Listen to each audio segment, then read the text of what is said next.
What are the biggest advantages as well as the biggest disadvantages when choosing to study in the US as an international student?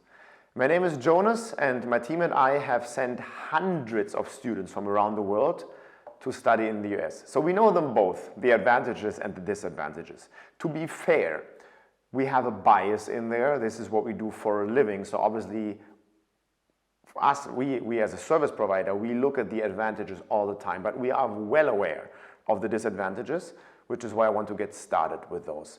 One of the most obvious disadvantages is that of your friends back home. You're not going to see them. You're not going to see your family. And this is a consequence that you will have to live with. It doesn't matter where you're from. When you study in the US, it's probably not going to be a quick weekend trip to go and see your family again. Most countries around the world, it would require a flight to get there.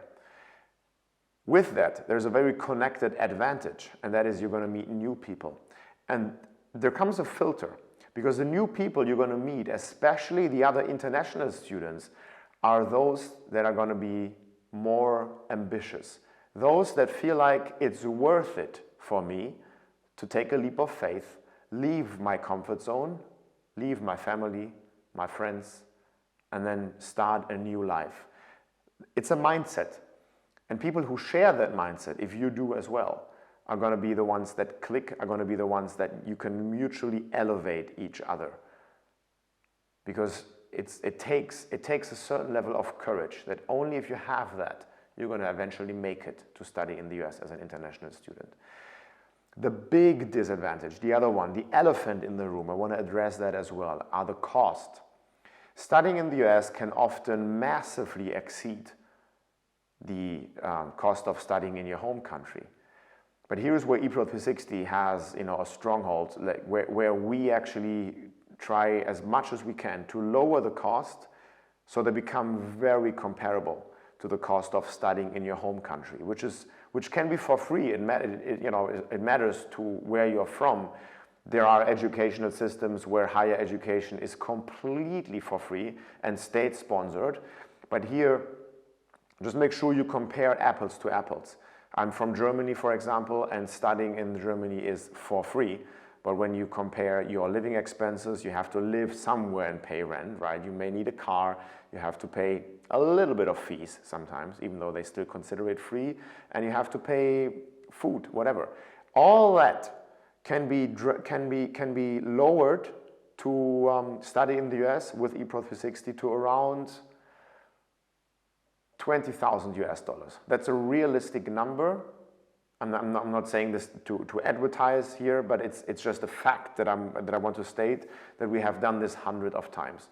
And maybe that's a number that makes sense to have that discussion in your family, because it goes into the more affordable arena versus having the usual price tag hover at above $50,000 US per year.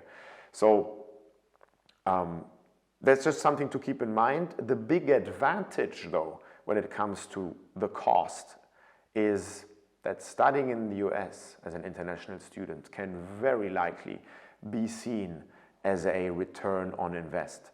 Because when you take that international education from the US back to your home country, more often than not, your local or domestic job market will value that, or will value your profile that comes with an international education much more than somebody who has taken that free route back home. So that by looking at the cost in the long run over the course of your life, you may actually be better off financially, even though you may be able to take a small hit in the beginning of your career.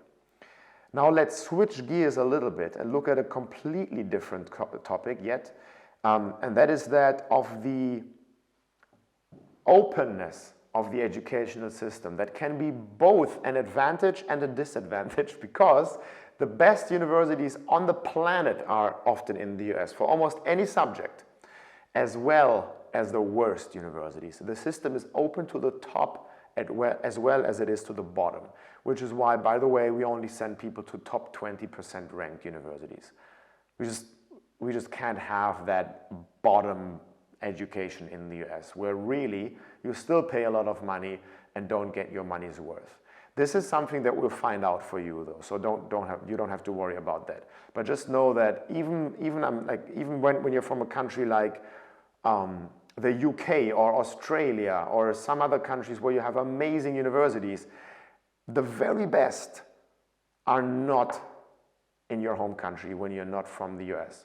Just take the statistic that 33 out of the top 50 global universities are in the US.